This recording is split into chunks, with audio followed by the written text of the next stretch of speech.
All right, thank you for listening to this live here. Let me see here. All right, so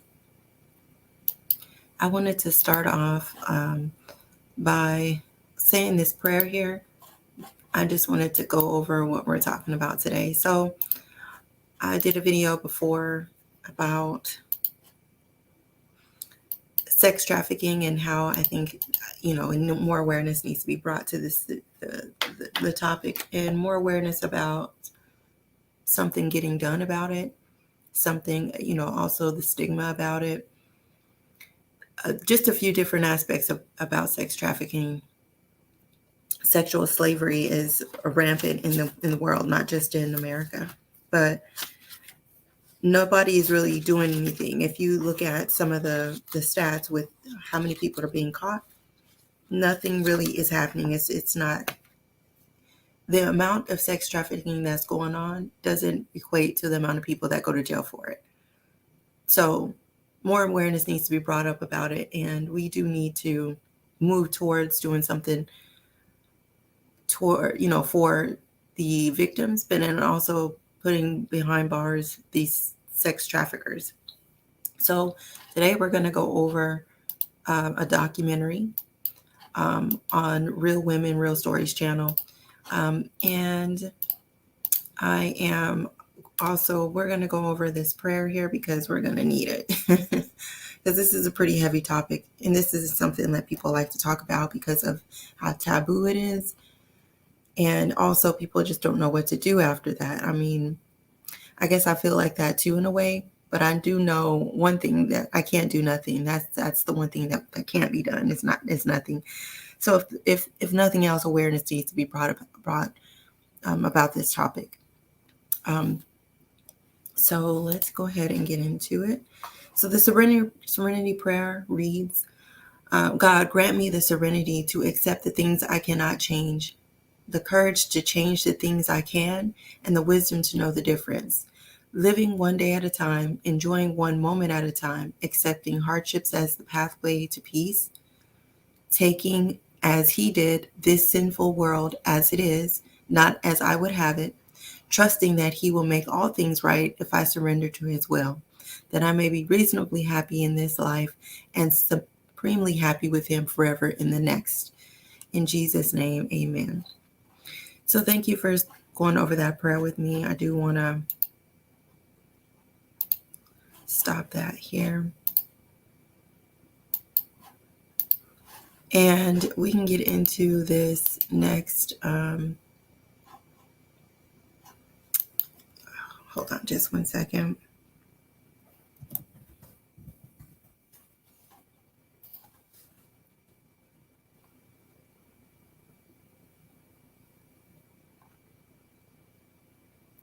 All right.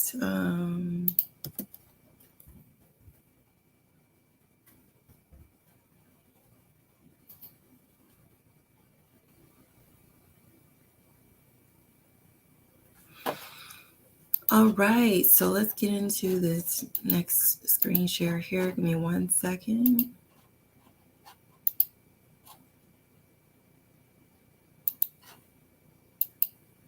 All right, so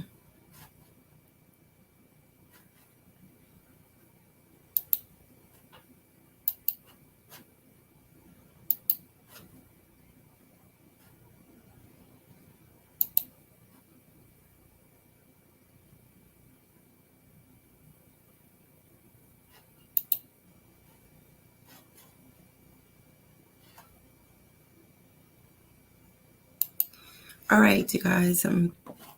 So this video that we're going to look at. I'm going to try to look at the whole documentary, but I've already watched this, so I just kind of want to go over that.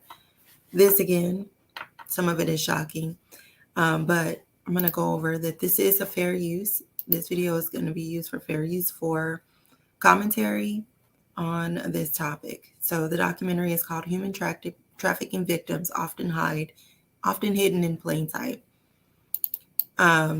So let's go ahead and start here. From gas stations to hotel lobbies, victims of global human trafficking are hidden in plain sight. Traffickers coerce their victims into forced labor and prostitution. The International Labor Organization estimates that there are tens of millions of human trafficking victims worldwide. And the United Nations. Now, if you just heard what he said, the international, let's see, what did he call it? Hold on. That there are tens of millions victims. The International Labor Organization estimates that there are tens of millions of human trafficking victims worldwide. And the United Nations reports that the number of detected victims is on the rise. Great Decisions explores the stories of trafficking survivors. I wanted to risk it, but I'll put it in. Unchained, the scourge of human trafficking. Next on Great Decisions.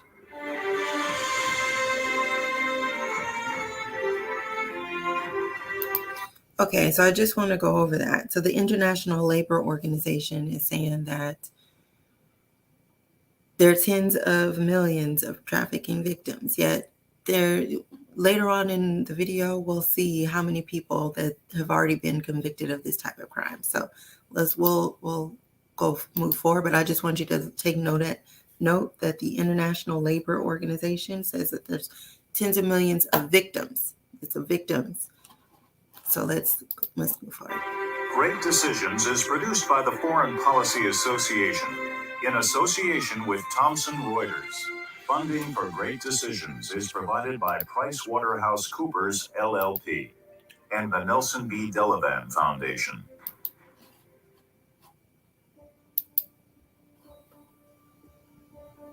Human trafficking unites leaders across the political spectrum. In a few moments, I'll sign legislation continuing my administration's extensive efforts to combat the scourge of human trafficking. It ought to concern every person because it is a debasement of our common humanity. It is recognized as a major challenge for nations around the world. As part of my anti-trafficking work, I've met victims in Russia. I've met victims in India. I've met victims that have been trafficked from Mexico, victims in New York and New Jersey and all across our country. I've been on FBI raids where I've seen things that no person should ever see. And shout out to Ashton Kutcher, because he's been on this situation. He's been in the media before about this, raising awareness for this. So shout out to Ashton Kutcher, because this is a very serious problem. And he has connections that he can, he's been with the FBI. Just a regular citizen can't get next to the FBI and just kind of go on these excursions with the FBI. And you can with the police if you schedule something and set it up. You can go on joy rides with the police, but not the FBI. So shout out to Ashton Kutcher. Despite this attention, human trafficking is the world's third largest criminal industry, trailing only the drug and weapons trades. The experts say up to 40 million people a year are being trafficked. They're being moved essentially in slave status. The ILO estimates that approximately 5 million are held in forms of sexual servitude. I didn't know much about human trafficking myself. Man, when you look at the numbers, it's like 150 something billion. I mean, it's just crazy, the numbers, you know? Today, we announce the unsealing of sex trafficking charges against Jeffrey Epstein. You can't really define it to one section of the city. Or Okay, now the Jeffrey Epstein, I'm definitely going to cover. We're definitely going to get into some Jeffrey Epstein, and we're definitely getting into some Jimmy Savile, because these two are degenerates on the lowest level. And nobody else got caught but them. Don't you think that's, well, nobody caught Jimmy Savile. He just died. But it's crazy how there's always a front guy, but there's all these victims, but just one person, and just Ghislaine, who was with Jeffrey Epstein. But we're going to get into that later, not in this video, but we definitely will get into it on another video. That's probably going to be my next one. one section of the United States or one section of the world, really. It is a true global threat. Victims come from all walks of life, but it is often the most vulnerable who are preyed upon by traffickers. Those who have experienced violence in the past are particularly susceptible. Now, when he says this, that's no cap. The predators and sex traffickers, pimps, all those types of people look for people who are already down mentally. They look for that just so they can make sure that when they tell you something, they're the savior to the whole situation. And then boom, that's the answer to your problem. Because really, they're trying to problem solve, but in a demonic way. So let's move forward with this here. My childhood was very dysfunctional, with a mother who was trying her hardest to make ends meet for us. I was born in Kenya, in the village of Kakamega. Since I was born, my life wasn't that good. My dad was sick, stroke, for 20 years. My mom couldn't come with us to go get some money. So I ended up dropping school. I grew up in Belgium, and I was born in 1963. My mother was not well. She started abusing me very early on, from birth on, I should say. And my stepfather became her enabler. It's common for victims to meet their traffickers close to home. You know what's interesting? When you think things can't get bad, people tend to make it worse. People tend to make it worse. I remember watching a documentary before about a woman who had been raped, and she said that she was dropped off somewhere. Somebody dropped her off, kind of left her out of the car. Some more men found her and did the same exact thing. These were two separate, different men. But another group of men found her and did the same thing to her. There's always some human being willing to make it worse for you. So you do have to keep your head on the swivel. We do have to raise awareness about this, situational awareness, things like that you can do. But we're going to find out in here, but some of it, you're groomed into it. So it's almost sometimes you can't stop it.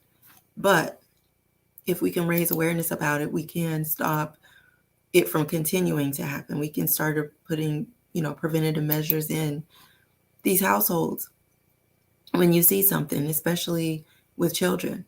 So let's continue. Traffickers use familiarity to tailor their methods of recruitment and control. I haven't seen any of the dramatics in the event of opening up shipping containers and seeing people chained. It's more like a grooming process. It's much easier to bring someone along willingly, who's traveling willingly, who's voluntarily crossing a border, much easier to do that.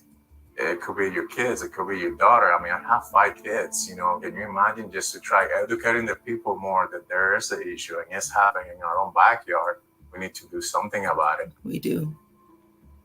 The average age a person enters the sex trade in the U.S. is between 12 and 14 years old.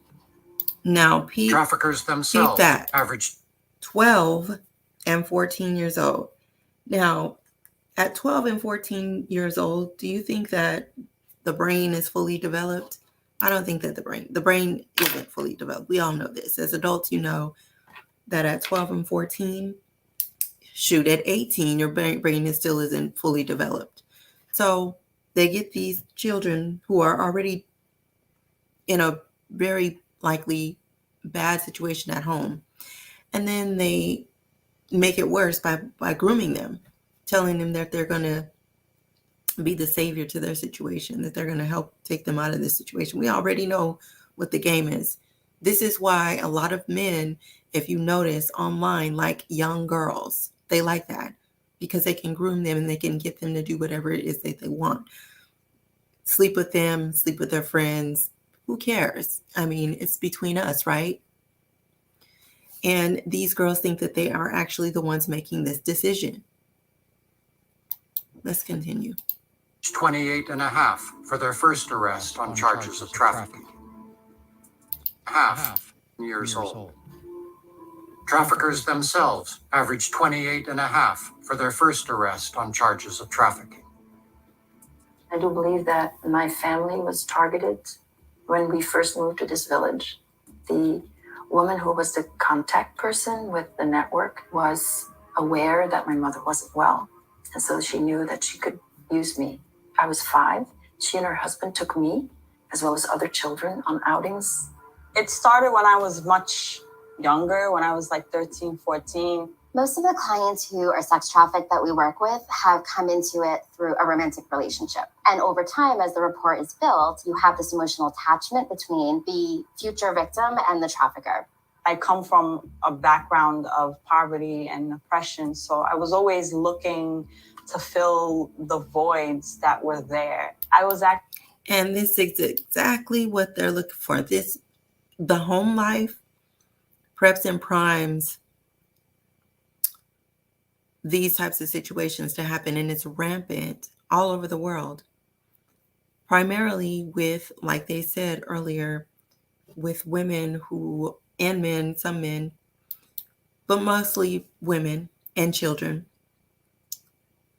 who are really down in the dumps. I mean, they look for it. You can kind of sense it on somebody. You can tell if someone's confident about where they are in their life, even if they're 12, even if they're 13. You can tell whether someone's confident. And you can tell whether they're just sad or if they are in a whole depressed mode. You can tell. So this is what they look for.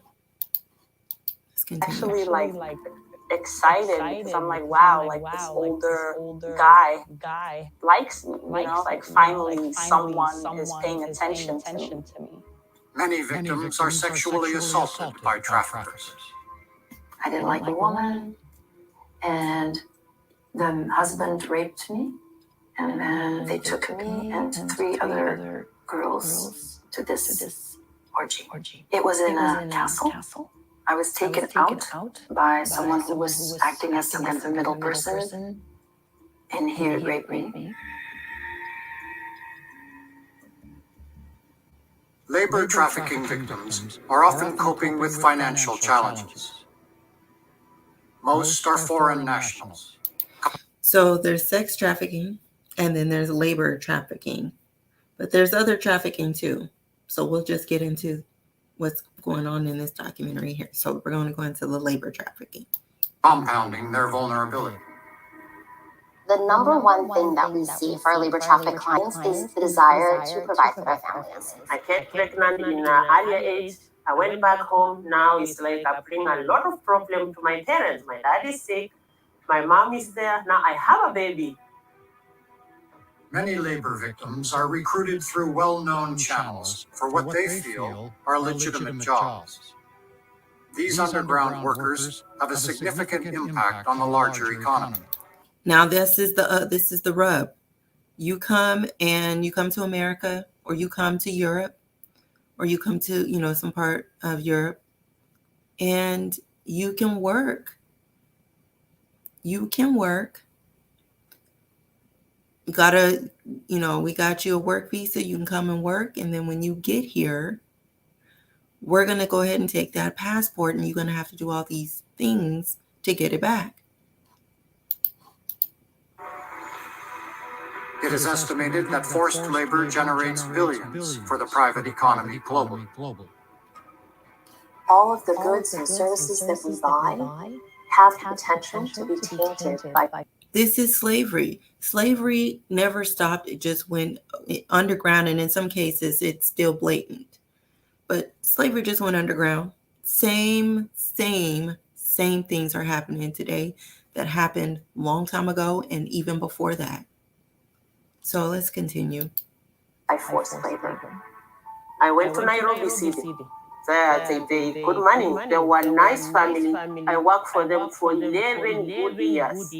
So while I'm still there, I meet this lady. She told me, I have this lady. She's in America. She's looking for a nanny. I'm like, wow, I would love to go. The vast majority of our labor traffic clients come to the US on valid visas. So they come here with legal status, intending to do work in whatever the promised industry was, and instead they find something very different.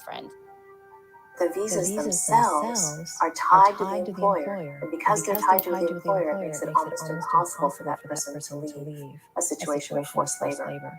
So when I came here, the lady came and picked me. I'm new. I thought maybe she's gonna help me, like to carry things. I'm struggling. I don't have shoes. We get in the house, no food. She told me, you're an idiot. You're just a slave. You just work for us. Right here in America. Right here in America. I mean, that is heartbreaking. You come over here to work, and you get tricked into being a slave.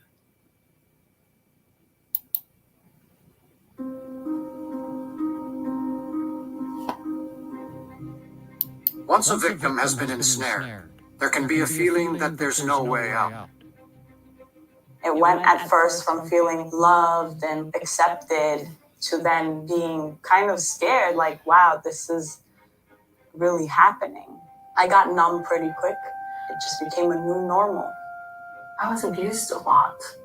I was trafficked to the United States. That was at an entire. That right there. She said she got numb really quick, and it became a new normal. That right there is how you get hooked into staying in for a long time. Now, I get that that's a survival mechanism, but accepting that as your fate you don't have to accept that as your fate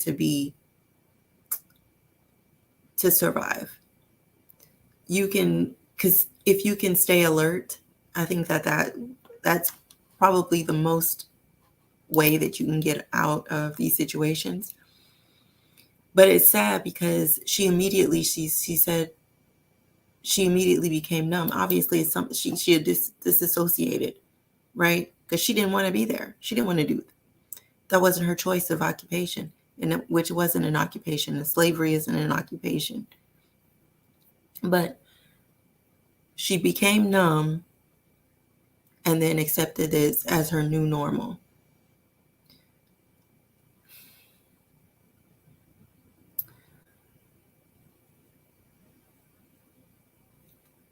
I think that the best way to go about this is to say, this is not my new normal, but I still have to survive.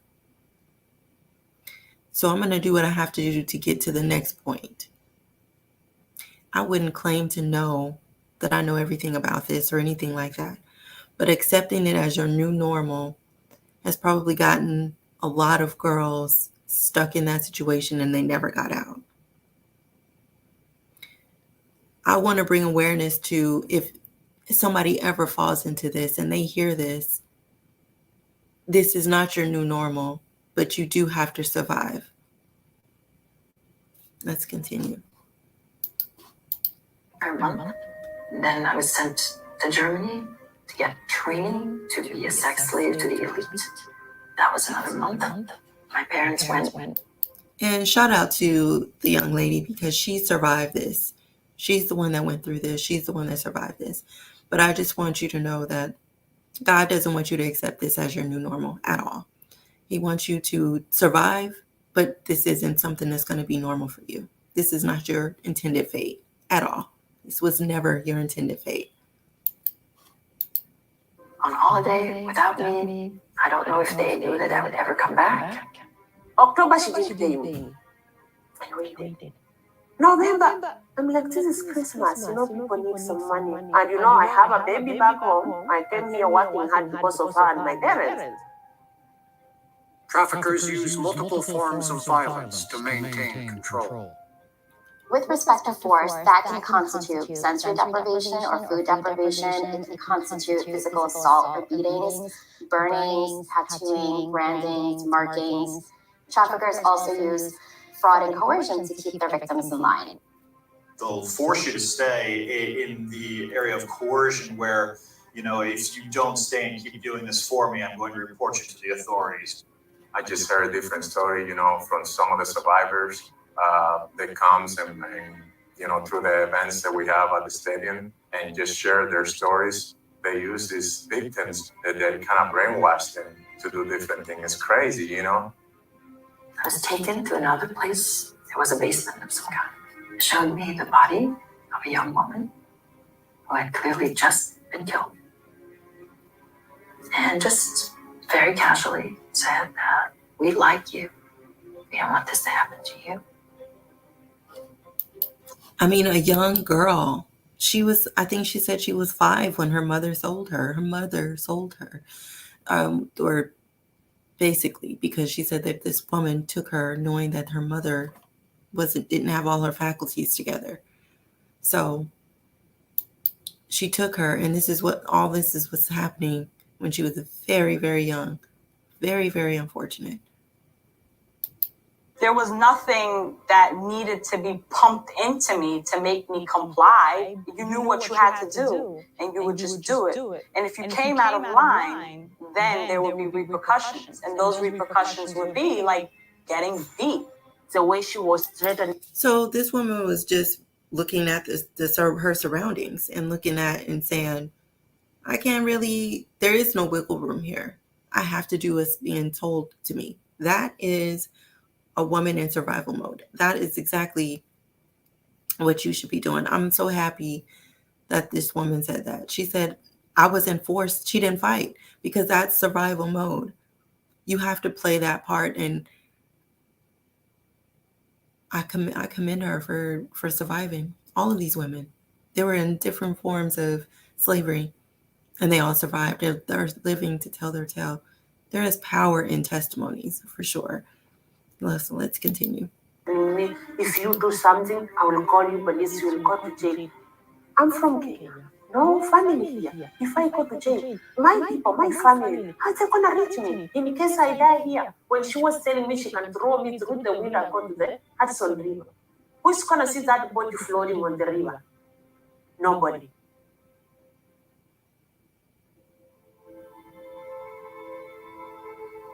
Victims often fear law enforcement as much as they fear their captors. A criminal record for prostitution negatively impacts the victim's ability to work, find adequate housing, and be an accepted member of the community. We do see a lot of sex traffic clients who are arrested for prostitution, which is illegal, and they're not immediately or ever identified as sex trafficking victims. I actually did have run-ins with the law on multiple occasions, and law enforcement, they were just so brutal and nasty, and as if I was like a killer or something. I was 6, 7, 8, 9, 10, 11 years old, so I thought that I was a shameful human being, that I was worthless, that I was the lowest of the low. So the idea of going to tell someone was just the farthest thing from my mind. Labor victims, far from their country of origin, are very conscious of their lack of status in their new home. Physical and mental health decline rapidly for many victims. So, bad luck, I got sick. She came to the room, why are you not waking up? I'm like, I'm not feeling okay. I was just crying, I'm shivering. When I'm sick and I'm trying to work. I'm sick, I'm trying to work. I'm sick, I'm trying to work. How am I gonna do? There is physical violence on the forced labor side, but there's also violence of neglect. There are cases of domestic servitude where people walk out of the house after 10, 15, 20 years of being held in forced labor in that house, and they need $20,000 worth of dental work because their teeth are all falling out. Because traffickers definitely don't take you to the dentist, but they also don't give you a toothbrush.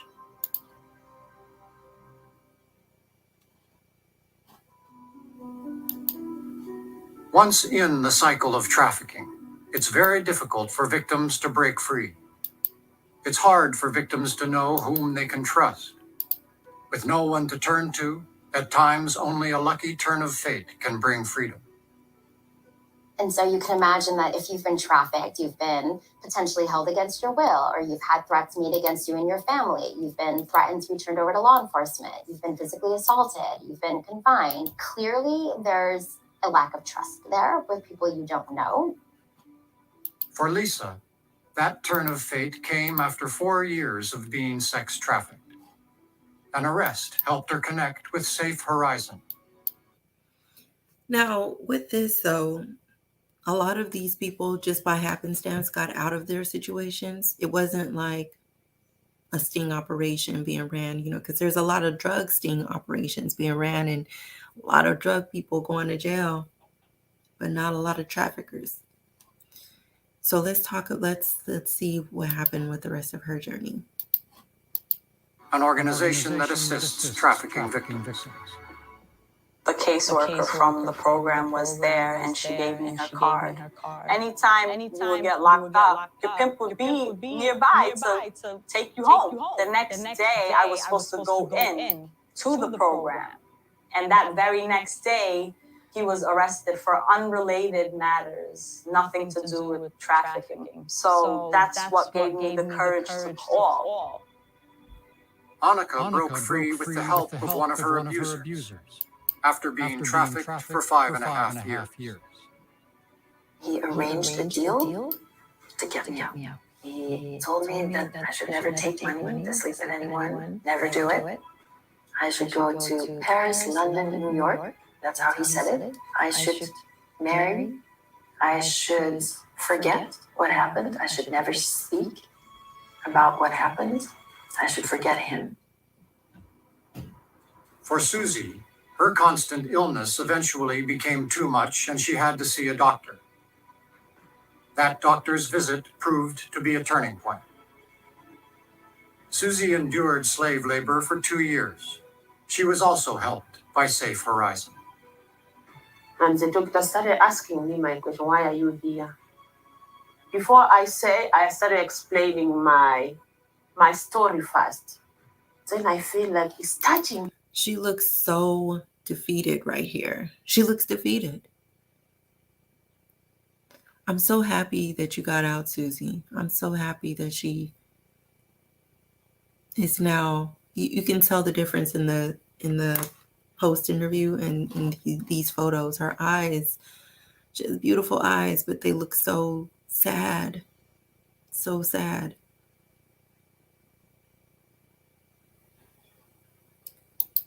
Him that story, then he was like, wow. Before I start even treating you, let me call this number. He went to the phone, he's calling Safe Horizon. We found it really critical that we train medical providers because they're on the front lines of identifying possible victims. We've seen cases of trafficking victims who've become ill and they've been literally dumped off at the emergency department, like dumped by the back door.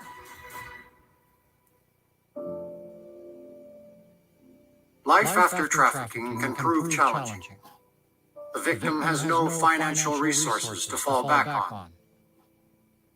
And the stigma of sex work can make it difficult to reintegrate into society. On a psychological level, victims often have difficulty leaving a life they have grown accustomed to. That part right there. the victims, I guess, feel like this is the best way I can make money. I've been out of work. I don't have any skills. Well, they think they don't have any skills. But those survival skills, man, some people don't even have that. But they were able to make it out. And then when they get out, they're still victimized again because of where they were unwillingly. Like this wasn't something that they went into, especially the sex traffickers. I wouldn't tell anybody if I was labor trafficked either, because the next person, like I said, when things are bad, a human is always looking to see how they can make it worse. There's always someone around to see if there's anything they can do to make it worse. What is they can do? What can they do? Stigma of the sex industry, not just in the United States, but across the world, is so potent. Now, why is it that all these girls have on the same outfit? Look, bath all night. This and this guy right here looks like he's the pimp. And he's probably, I don't know, maybe just walking by, but all these women have on the same outfit. Look at this.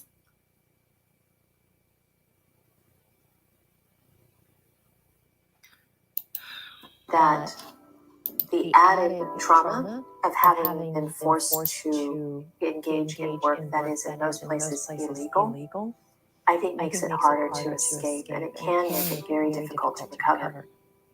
It was very hard. It was extremely hard. You get used to a certain code of conduct when you're in the life versus when you're out of the life in the square world. I was actually able to focus on healing, which is a rare privilege for someone who comes from a background of slavery. Rare privilege to heal from slavery, human trafficking, sex slavery, labor trafficking. And the one that we're not talking about that you don't come back for is organ trafficking. You don't come back from that. Mostly they take your full, everything that you're trying to pick healthy people for organ trafficking. But we're going to just stay on this. But I feel like if we don't shout it from the rooftops, this is going to go underground. So we have to shout this from the rooftops. We have to be adamant about not just the awareness that something is getting done about these people abusing people. These people are still enslaving people. I spent 30 years just to heal. Labor trafficking victims, just like sex trafficking victims, leave these situations of forced labor with incredible trauma. They may have PTSD. They may have all sorts of disruptions in their life that are related to trauma. They may have difficulty concentrating. They may have difficulty going back to school. I don't have any course. I don't have any certificate. I don't know if I can, but I want to pay rent. I have my daughter. I have a granddaughter. I have my mom. So I'm working. I'm a hard-working woman. I work 7 days a week. While all three women have been able to reconnect with their families, the toll trafficking has wrought on their relationships is immense. I did not speak to my mother for most of my adult life. I just called the number that I had. She picked up the phone. And I'm sorry, but her mom is trash. Trash. She couldn't find a decent relative. Anything? No? Trash. Trash human being. Trash individual. And didn't try to come and look for her or nothing. I called to forgive her. I wanted to set myself free of the resentment. And she said, oh, I can't believe it. I've forgiven people of my past. I don't have that anger and resentment no more. My relationship with my siblings and my mother is as best as it can be given their circumstance and my circumstance. I didn't see my daughter for 15, 5 years. So, and then I just smell African food, the smoked fish. That food smell is from home. I saw my wings. I jumped at the air. See, look how beautiful she looks. So happy, so free. Still a way to go, but she's look, as opposed to that picture of her in that, all those kitchen pictures. It was a few kitchen pictures that she was doing, domestic stuff, but she looked defeated in those photos. And a lot of women feel like that they're defeated, that nobody cares, because they don't know that people care. They don't know that we care. But a lot of us do care. And I think that on the other side, on the flip side, when you look at the men and women that this isn't happening to all over the world, that are, abhor this type of behavior, and this happening to these women, you do feel almost the same as they do in a way that, like the defeated feeling, because you don't know where it goes. And then you hear stories. That this goes all the way up to the top. Different factions of the government, are involved, or different senators, or you just don't know how deep it goes. And then you hear about people being killed for even saying something about it. And so it paralyzes you in a way too. So you become a victim of it in a way, in a indirect way, in a very indirect way. But nonetheless, both people need each other. The direct victim and the indirect victim. We both need each other. We both know that if we can just get to each other, we can help each other. And I think that really needs to be what the message is. If we can get to the victims, we should be able to help the victims. And if right now the only thing we can do is help the victim, then I think that's where we should start. Because look at her. I would help her over catching a predator any day. Now, yeah, he may find someone else to victimize, but then we'll just go and try to continue getting victims from them. And them meaning these types of predators, by setting up something like Safe Horizon. You know what I mean? They have a way to help multiple women from all different backgrounds and to help them heal. She said it's very rare for a trafficked victim to heal.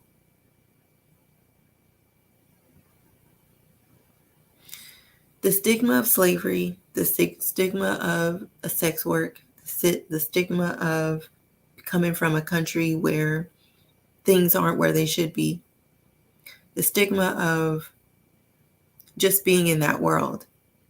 To a lot of people, they don't want to deal with that.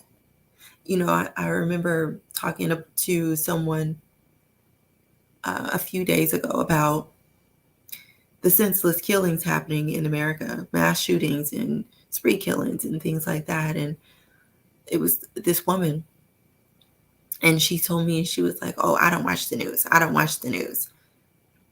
You watching the news isn't going to make it go away. You turning a blind eye isn't going to make this better. And yeah, I get it. You don't know what to do, but looking away isn't going to help. It's going to fester.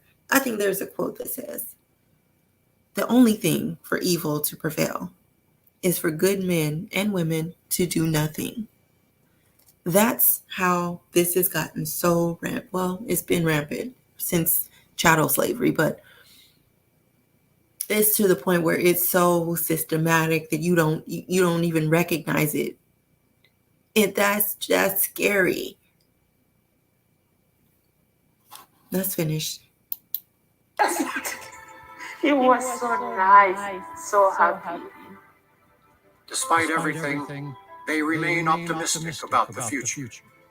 I would like to go back to school and pursue social work mixed with law. I would like to represent the underprivileged because I have not had that. Yeah. I've learned so much that's really important, that I feel is really important for my soul to learn. Lessons about love, lessons about what love really is, that I would have never learned if it wasn't for the hardship that I endured. But it's cost me, it's cost me everything. It's a miracle that I'm alive. Yeah, it is. Because she knows you don't really make it out. The 3 victims are now survivors. Their experiences give them unique insights into fighting human trafficking. Susie wants victims to find the courage to speak up. The important thing, don't be shy to tell your story no matter what. Please speak up. Yeah. Speak up and have hope. You know, one of the survivors that we work with who was held in forced labor for years, she says, if you had just looked in my eyes, you could have seen it. If you had just looked in my eyes, you would have known. Lisa believes the key is to alleviate the desperate poverty that forces many into human trafficking. Why is there no laws in place that give us protection and access to basic human needs? Survivors need to feel empowered. For Annika, it's important for the most vulnerable in society to find hope and know their true value. I wanted someone to come and give me hope. I wanted someone to come and say that I was innocent, which I didn't believe. We know that there's massive underreporting when it comes not just to human trafficking, but to sex crimes in general. I think, first of all, the understanding in the wider population that this is something that happens in rich countries as well as poor countries is very important. In 2018, the Department of State estimates that there were only 11,096 trafficking prosecutions in the world. Right now, put that next to the approximately 25 million people held in both forced labor and forced prostitution, about 25 million people, and about 11,000 prosecutions. The 3 women. That's not even 1%. That's not even 1%. So it's an estimated about 25 million across the world, 11,000. Now the State Department gets stats from all over. Remember, the UN tapped into this too, and they keep tabs on stuff too. That's not even 1% of the people doing this that are involved, because you know that there's not just the traffickers, but there's also the Johns. There's also the people that are enforcing it, the security or bouncers that they use. There's also the drug dealers that know about this. There's also other people, higher ups that they sell these people to. There's so many other people involved. It's probably about the same. It's probably millions of people involved, but only 11,000. But that's not even 1% of the estimated people that are victimized that get convicted. I don't expect there to be 25 million convictions, but 11,000 is very low on the scale. But let's continue. Women have a message for those in power. You must hold traffickers and their customers accountable. So first of all, ending the criminalization of victims. Holding the individuals accountable and not a slap on the wrist, like actually giving men jail time. Because when I was in the life, there was doctors and police officers and men of high authority that were engaging in this. People that are supposed to be protecting you, people that you don't think are into this type of thing or into this type of kink. But the power that they get from it, it's not just that they can go and find someone to hook up with. There's Tinder. There's all kind of accessibility.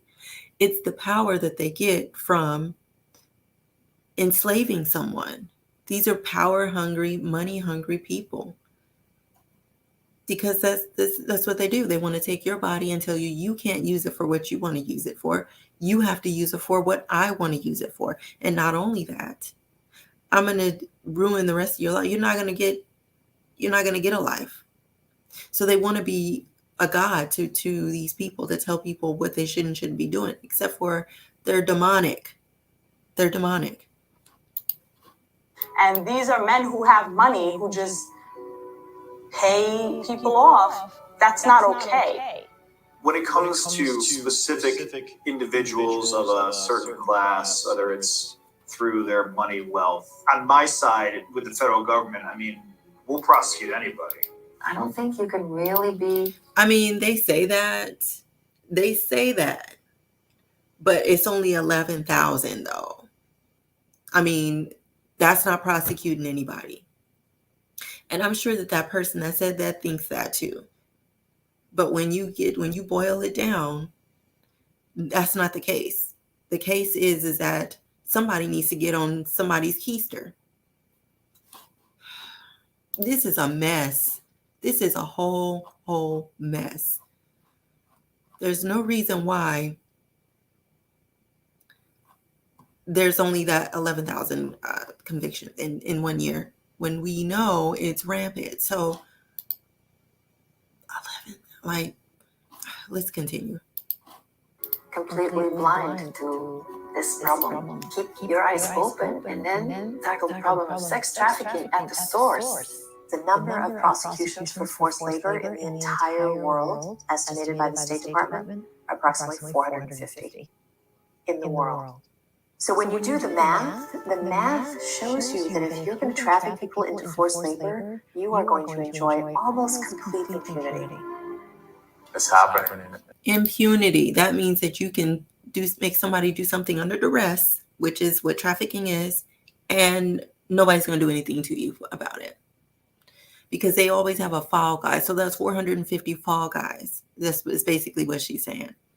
Because like I said, all those people that get the benefits of this demonic activity, they're not going to get any time for this. You won't even know who they are. And the only way they can stop is if you gather a great group of powerful people, team up with them, and just do something about it. That's what I'm talking about right there. We need to garner our own power to fight this. Because power only respects power. We can bring awareness until we can get enough people pissed off about this, because that's what needs to happen.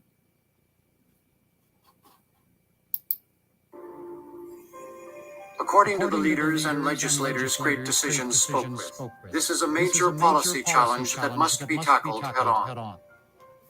Are victims treated inappropriately in the United States and around the world? Absolutely. We have to change that. Well, you have criminal rings that traffic women and youth, and they're very powerful, and have huge resources. Our government is trying to break them up in every way we can, but there's a lot of money to be made in that sex industry, and it's a big challenge. You have to do more. You change that by... So, when he says that, it almost seems like there's a lot of money to be made in this industry, so they're not just going to break it up because, well, there's a lot of money being made in this industry. And I know he didn't say that, and I'm sure that's not what he meant, but that's just what it looks like after you look at the details of it. They're not going to break up the drug trade. They're not going to break up the sex trade, and they're not going to break up the guns trade because they're making so much money. This is a mess, like for real. So we have to continue pushing stories like this and then making a big stink about it. Education, change that by training law enforcement to recognize that those who are trafficked are victims. That's how you get at this problem, and you establish credibility with those that have been caught in this web. We've got to bring visibility and legal redress to the people that are creating the trafficking, not just focused on the poor victims of trafficking. And that gets into some powerful institutions sometimes. When we started Strike Out Slavery in 2016, we partnered with the people with experience. For us, I think one thing that we told Major Basement for ourselves, we tell people is like, hey, would you prefer your family, would you prefer your kids find out on the internet, or you prefer to have an event that people can be safe and learn the right way? I think the number one thing that we need is more services for victims. Because we have this strange idea that someone leaves a situation of forced labor or forced prostitution on Tuesday, and then by Friday, they're ready to go to a new job and start all over. And it takes time. There are reasons to be optimistic. Law enforcement and NGOs are working to arrest traffickers and save victims. Celebrities are speaking out to raise awareness, while politicians enact tougher laws. Ordinary people are becoming more vigilant. Individual stories like the ones told to Great Decisions show that there's hope for victims and that their voices must be heard in order to end modern slavery.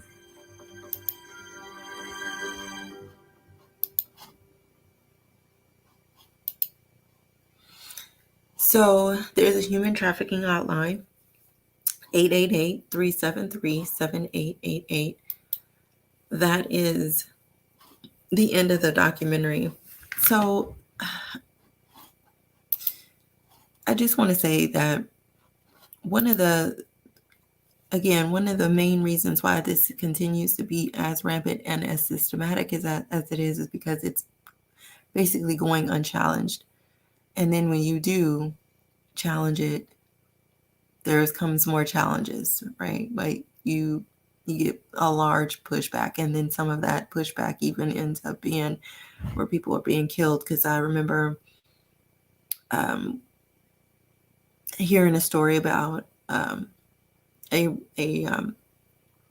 musician bringing up this topic, and it somehow mysteriously ended up dead. And it was another one that same thing. He was bringing awareness to this. So I really feel for Ashton Kutcher. I hope that nothing happens to him.